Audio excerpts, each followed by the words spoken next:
just before I call the honourable member, we're having trouble with the buzzer here, the bells. So I will call out 2 minutes to go if you last that long. So I'm calling Phil Twyford.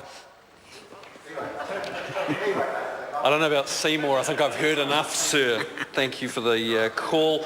I want to start talking about the forestry industry. Forestry is an unregulated industry. It's dominated by contracting. It is devoid of collective bargaining. It's a perfect model of the kind of that this bill seeks to extend across other sectors. And it's the very industry, sir, with low rates of unionisation whose workers will be most badly affected by this law. It is an incredibly flexible industry. And the members on that side of the House talk about flexibility as if it's this great thing that they are bestowing on the New Zealand workforce and New Zealanders. But I think they should think pretty seriously about the real life consequences of these policies and of this bill for New Zealanders in industries like forestry. Tomorrow, the Independent Review on Forestry will release its report. It's campaigning by the union movement, sir, that's brought this about, which is ironic given what's going on here with this bill.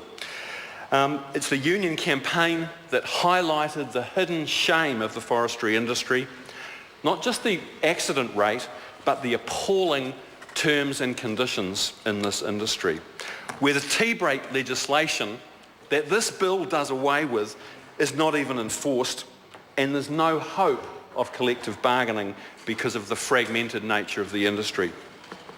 It was these failures that saw 10 workers killed last year and 180 people seriously injured at work.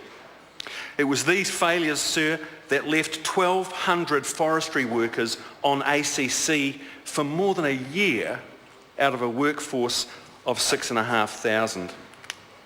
And it was these failures that led to the death of workers, like forestry worker Charles Finlay, who was killed on the job in Tokoroa in July last year.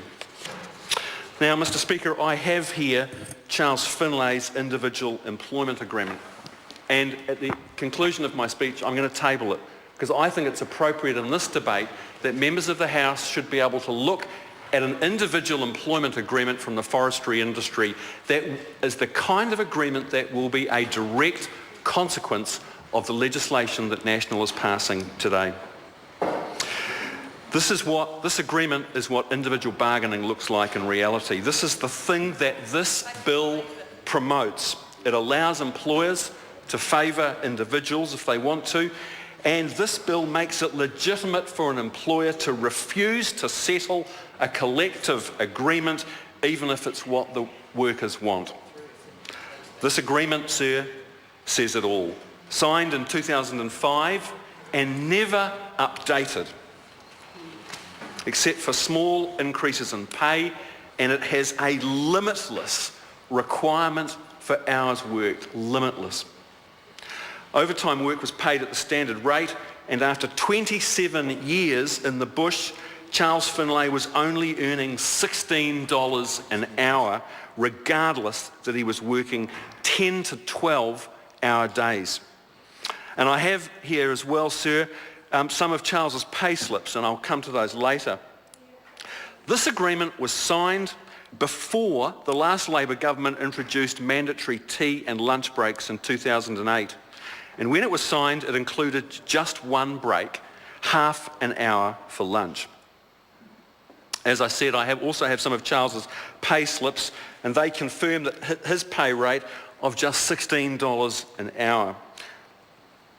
They confirm the long hours he was working in this most dangerous of industries. But I also have some of his timesheets, and they tell the real story of work where there is no collective bargaining.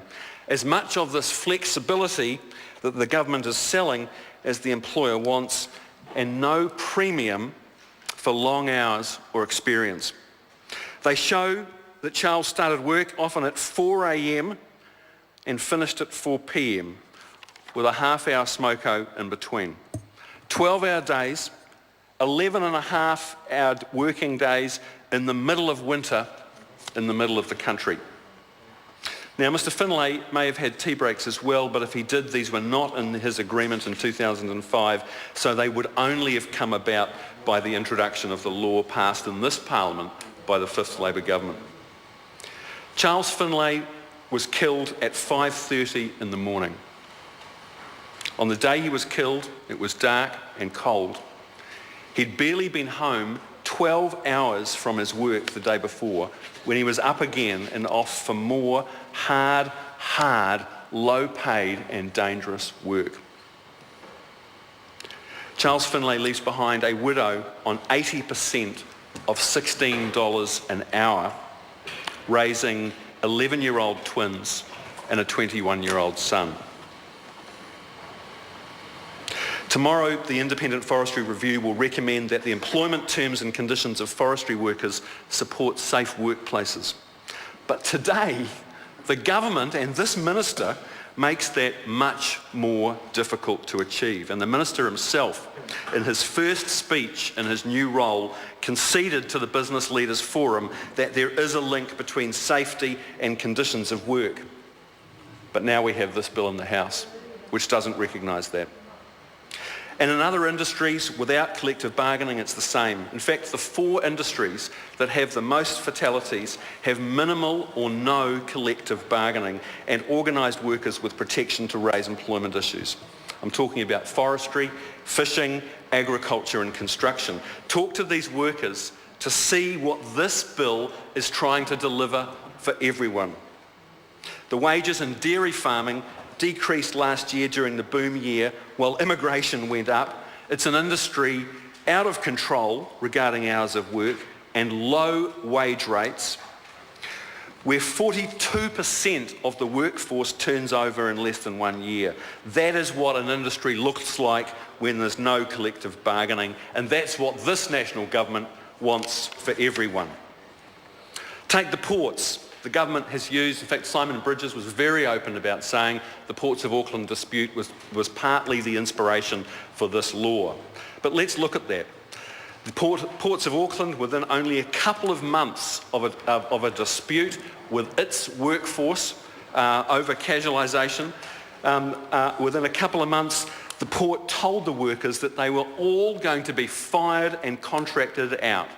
They negotiated with foreign stevedoring companies to bring in strike breakers en masse. That dispute wasn't protracted. It had only been going for 2 months, and the port decided to dismiss its entire workforce.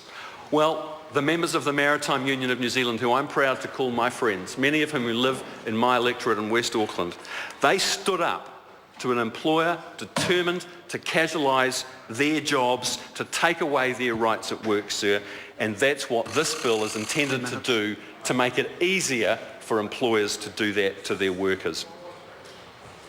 I want to say to Charles Finlay's widow and children, if they are listening to this, that even though this national government is determined to weaken the rights of working people and take away their rights at work, that Charles's death will not be in vain.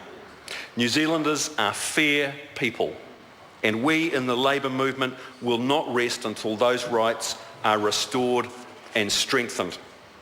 We stand for fairness at work. We believe in a high-value economy where people are paid well for skilled, secure work, not the crude, dog-eat-dog 19th century approach that is the hallmark of the National Party's approach to labour relations. The great irony of this national government is that it came to office talking about the wage gap between New Zealand and Australia. And yet every bit of employment legislation they've brought to this House and passed in the last 6 years has been at its heart a determined effort to drive down labour costs.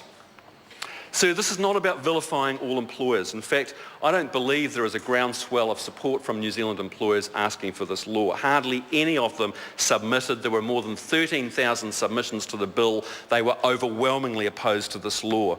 But make no mistake, this bill is intensely political. It is the National Party throwing red meat to its more hardline ideological supporters in the business community. But it will unfortunately incentivise and encourage the worst behaviour by the worst employers. Sir, Labor stands for fairness and decency, and all of these things are undermined by this legislation in the House today. It's non-union members who will be the worst affected. That's the irony of this, sir. Labor is utterly opposed to this bill.